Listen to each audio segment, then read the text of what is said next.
At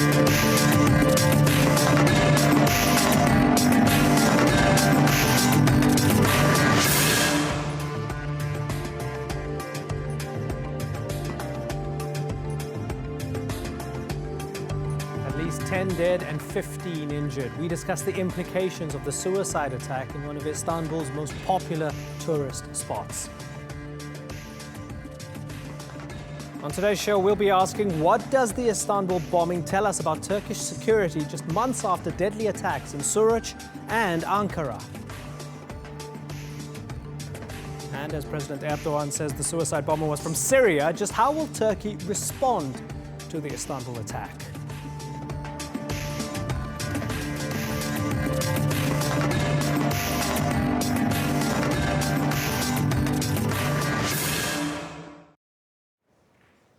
Hello and welcome to the Newsmakers with me, Imran Garta. It's one of Istanbul's most popular tourist sites, home to the historic wonders of the Hagia Sophia and the Blue Mosque. But today, Sultan Ahmet was the scene of an attack which killed up to 10 people and injured 15. Both Turks and foreign tourists are reported to be among the dead. A Syrian suicide bomber in his 20s was behind the attack. It's a grim reminder of the threat Turkey faces just months after bombings in Suruç and Ankara. Questions will now be asked about how these attacks can be stopped. Today's newsmaker is the bombing in Istanbul, as we ask what the implications could be for Turkey now that tourists have died in one of its iconic places. Ashraf Helmi has this report.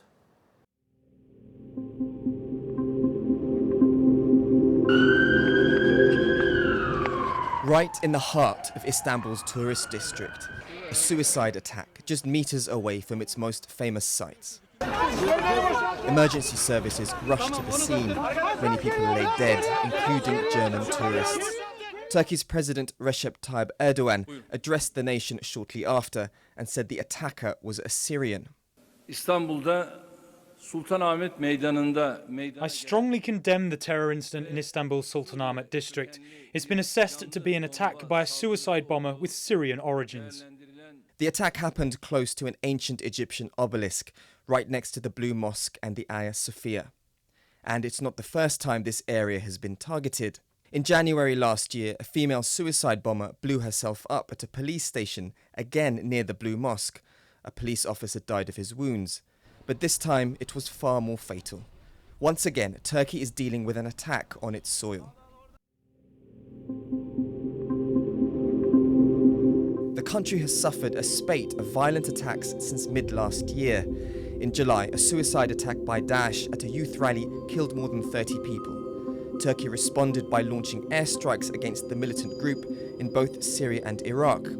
In August, the country faced more violence from Daesh, the PKK and left-wing militant groups.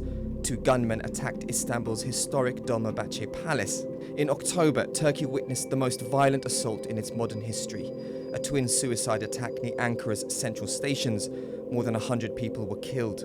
And in December, Turkey's second airport came under mortar fire.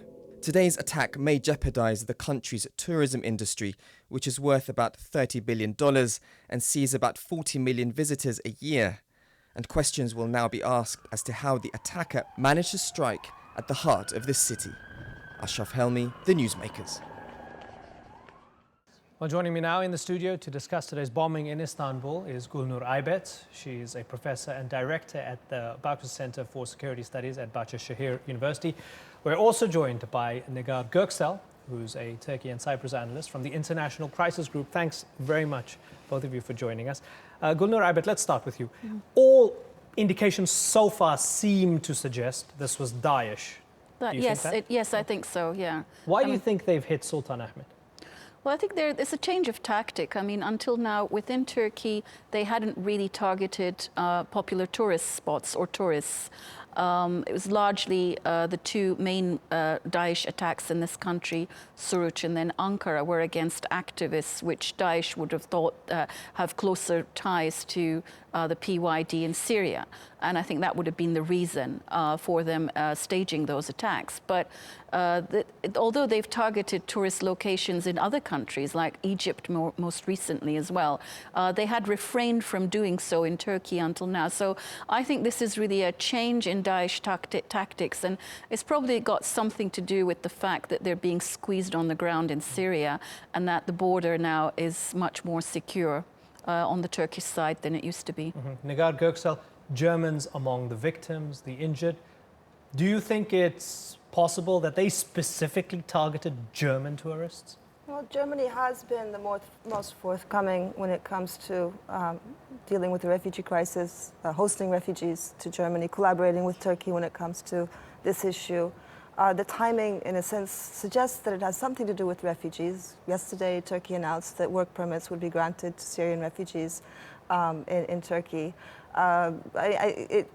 One cannot know for sure, but it seems to be that there was a reason behind the particular act. And if you think of the fact that 12 million tourists visited Istanbul last year, Istanbul was the one city that wasn't, the one tourism spot that wasn't affected last year by the security issues in the rest of the country. And this, in a sense, will also strike a blow to Turkey's economy in a larger sense, with creating fear among foreign tourists who plan to come to the country. Gulnur, do you think that tourism and the economy is going to take a big hit? Well, I mean, it's a direct threat to the tourist industry, obviously. Depending on how much the tourist industry is a percentage of the economy, of course. I mean, it is a significant part of that. So, yes, it could have an effect. But, you've got to also remember that Turkey's been dealing with terrorism for a very long time. So although Daesh is new on the stage, they've been dealing with PKK terrorism for a long time. And from time to time, you always hear these messages from various foreign embassies and consulates. These are the areas that are not safe for tourists to go to right now. So, I mean, from time to time, we have had this sort of thing happen before, and it hasn't had a major effect on the overall tourist industry. So, I mean, as long as there's increased step up of security and vigilance in tourist areas for the time being, we'll just have to wait and see what kind of effect it's going to have. Yeah. Nigar, Gulnur makes the point that Turkey has been dealing with terrorism for a long, long time. Groups have blown things up in cities like Istanbul and Ankara in the past, whether it was the PKK, the DHKPC, and others. But are things fundamentally different with Daesh, given that next door you have Syria burning, you have Iraq in trouble? For as long as those countries are at war, is this going to be business as usual in a place like Turkey, that we must come to expect these atrocities every so often? PKK and DHKPC had a certain pattern of action. I think that Turkey and Turkish security forces got a little bit used to, and Turkish citizens did. I think there's something unpredictable about Daesh's acts, and that I don't think we've gotten used to as Turkish citizens, or even as the Turkish establishment, knowing what to expect, where to expect it, how far it will go, how horrendous it will be. So I think there's an element of not knowing that is stronger, adds a different flavor, let's say, to the security problems. The spillover from Syria seems like it's set to continue. There's also 2.5 million refugees, actually more, in the country from Syria.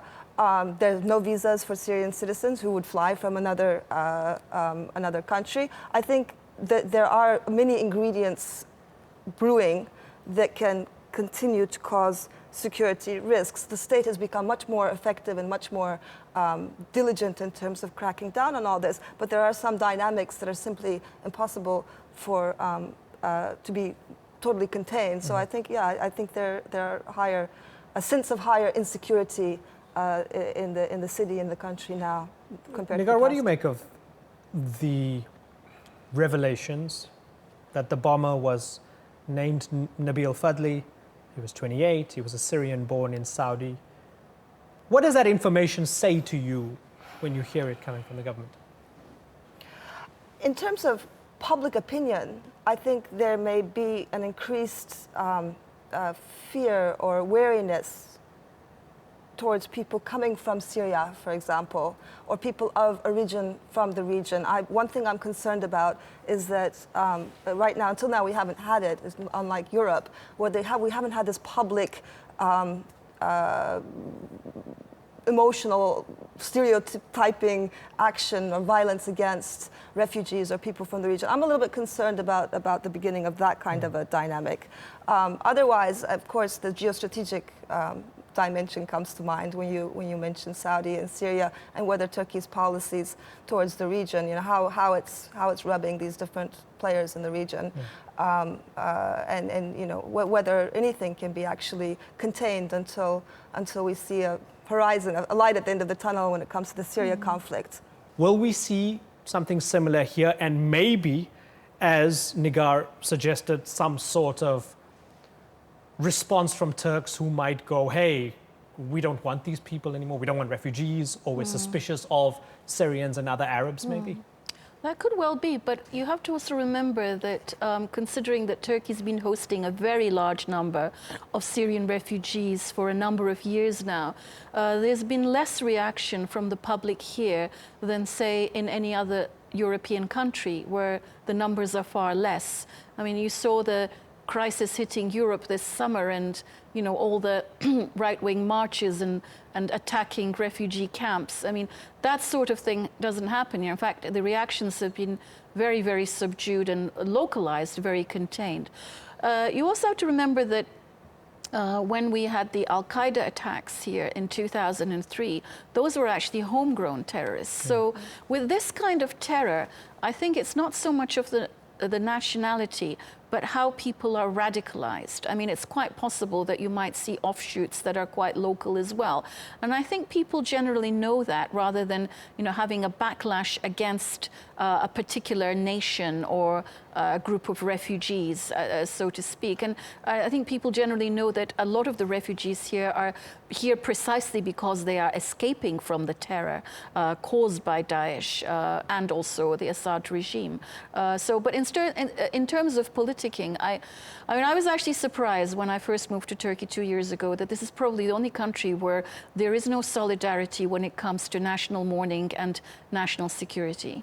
And everything becomes politicized. So will I be shocked again? I'm not sure. I hope not. How's it played out in the past few hours? I mean, I don't speak Turkish yet, yeah, but like on Twitter and elsewhere. I mean, I've looked at some aspects of Twitter. I haven't seen anything terribly strong yet because I've only been following it on and off because I had to go to work and everything and do other things as well, obviously. I mean, so far, I haven't heard anything from the political leaders of the parties.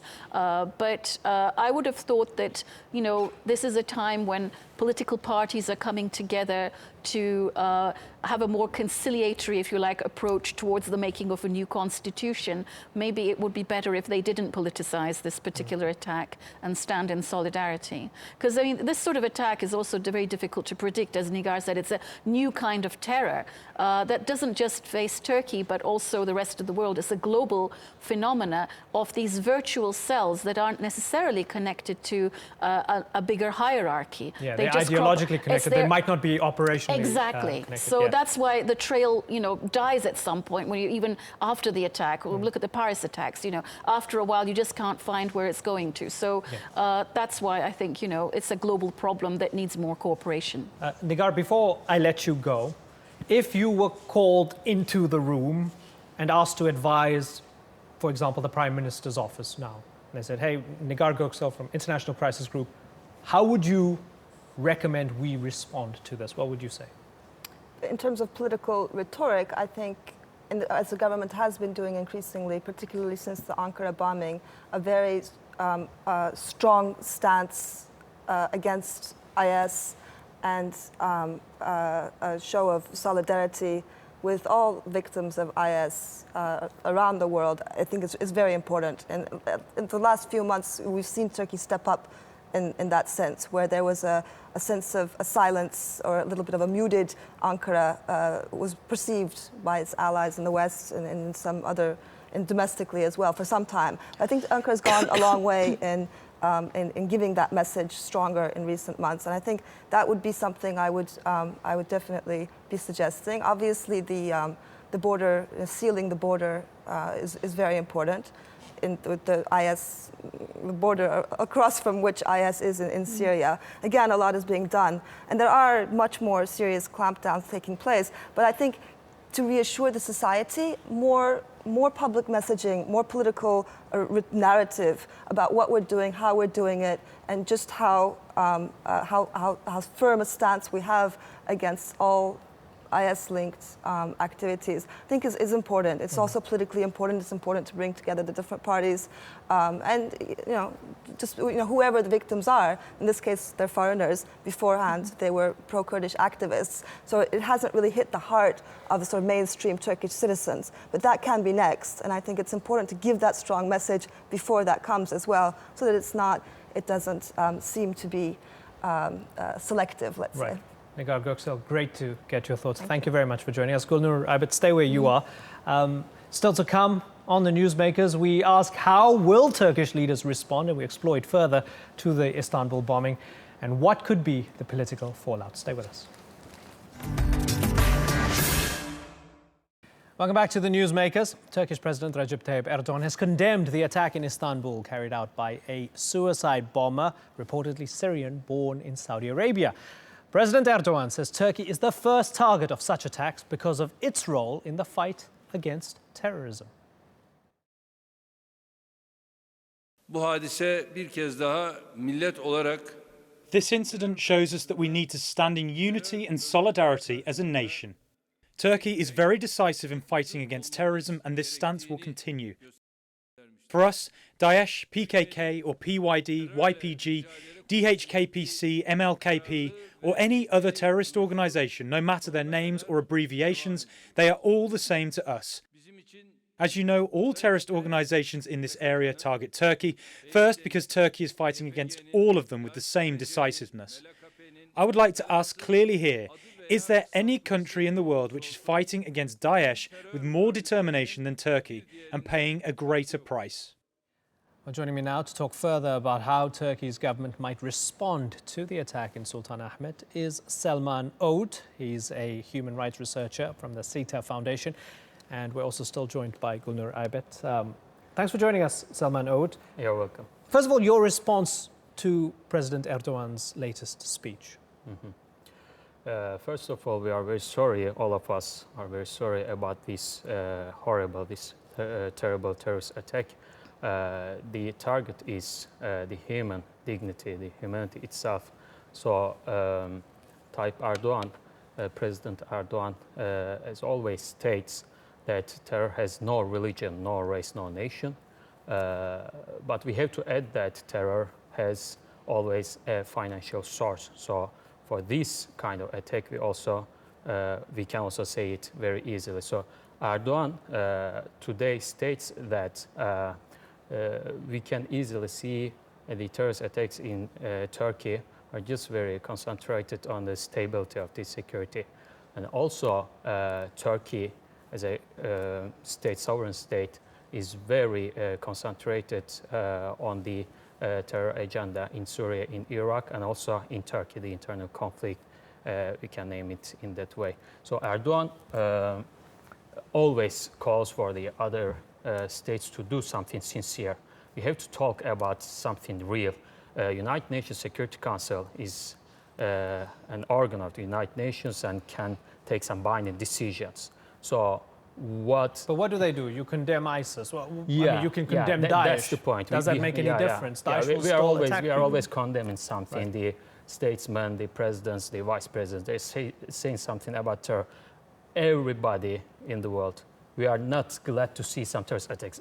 There is no difference between the terrorist attacks in Paris and in Istanbul. So the target is the same, and the enemy is the common, is the same enemy. Terrorist groups. For me, there's no difference between PKK or ISIS. So it's another story. But I try to say that as a public international lawyer and human rights researcher, terror itself is the biggest problem of the world. We know it, especially after the ending of the Cold War, if we accept it in that way. Anyway, So the United Nations Security Council can take a binding decision and can do something about the terrorist camps in Iraq and Syria. But, you know, due to the clash of interest of the states, you know, sometimes the Russia and the United States or the France and the China, I don't know. There is always a bargaining about it. We don't know the cluster diplomacy. Okay, I want to take what you said and just develop it a little bit further. Gulnur Selman says there's no difference between this attack and Paris, right? In the aftermath of Paris, France declared a state of emergency for 3 months.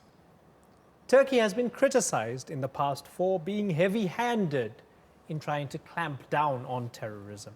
How do you balance an approach between retaining the rights, the civil rights of Turks and residents here, and cracking down on terror cells to ensure that this sort of bombing doesn't happen again? How do you do that? This is a dilemma not just faced by Turkey, but every single government around the world. And it's a dilemma that's intensified after 9/11, and particularly since terrorism has become a global phenomena rather than a regional one. I mean, when you look at the terrorist organizations of the 70s, you know, they had a specific political agenda, they were targeting a particular geographical area, but now you have this international terror, which also stems from virtual cells. You know, they're not connected to a bigger hierarchy, they get the idea, but they tap into real networks that are global. And sometimes a couple of different organizations, terror organizations, tap into the same networks. So this requires a global confrontation and more intensified cooperation to deal with tackling these networks. I think that's the first thing to do. The second thing is the root cause of why Daesh is here, and that's the Syrian civil war. And unless we see the light at the end of the tunnel of some sort of settlement, nothing is going to happen there either. You know, it's not a matter of clearing out terrorism in certain areas or accusing this party or this government. It's just a matter of people bring their heads together to find a solution to something that's gone on for far too long and is now affecting not just countries that have a huge border with Syria, but also other countries in the region as well. In terms of comparing it to Paris, I think, you know, Turkey is a country that has dealt with terror for a very long time, has better know-how in dealing with this dilemma in terms of civil liberties and keeping up with security of its citizens. That's why I think, you know, sometimes when Turkey is criticized for being heavy-handed, we also have to see responses like the Paris one. I mean, you know, a state of emergency for 3 months is huge. You know, Brussels, Belgium was shut down as an entire city. I mean, we haven't had responses like that in Turkey. I mean, in Britain as well. I mean, after the 7th of July bombings and after 9/11, this dilemma has been on the table, and it has been an issue that's still being out of some of debate. You know, what do we do in terms of balancing civil liberties? For example, there are more cameras watching you in the UK than in any other European country. So you might say that's also against civil liberties. So it is a dilemma, but I think, you know, the state has to do what they have to do to maintain security. At the end of the day, it is for the safety of citizens. But like I said, it's difficult in a case where you have virtual cells. It's a problem that's faced by all states at the moment. Salman Oud, I asked the question to Nigar Göksel earlier on. I'm going to ask it to you. If you were in the room, the Prime Minister's office called you in and said, how do we respond to this? Both in terms of rhetoric and policy, what would you recommend? Yeah, actually, for the Turkish government, it is a new term, I think, because a single-party government in Turkey is something promising for the party itself. I'm talking about AK Party, of course. But it's also a kind of big enemy for some rivals, we can easily name. For the government itself, I think it's the time to take some serious measures. Gulnur, final question for you. Are you worried? Well, yes, of course I am. I mean, because this is a new tactic for ISIS, targeting tourist locations in Turkey. So every time, you know, a terrorist organization, no matter how virtual a cell might be, tries something new, it is a cause for worry. You're optimistic that this can be solved? Yes, I think with greater international cooperation to cut the flow of these networks that I mentioned, and to find a solution to what's going on in Syria, it can, but it will take time. Gulnur Aibet and Salman Oud, thank you very much for joining us. You're welcome. Today's newsmaker was the suicide bombing in Istanbul. At least 10 people died visiting one of the most popular tourist sites in the city. Many of them were visitors from abroad. There's been a strong response from the Turkish government. President Erdogan said the country must join together to fight terrorists. On today's show, we asked how, just months after bombings in Suruç and Ankara, Turkey can find a way to stop the threat of attacks with the Syrian war raging on its border. You've been watching this edition of the Newsmakers with me, Imran Garta. Thanks for watching. We leave you with images from the aftermath of the attack in Sultanahmet.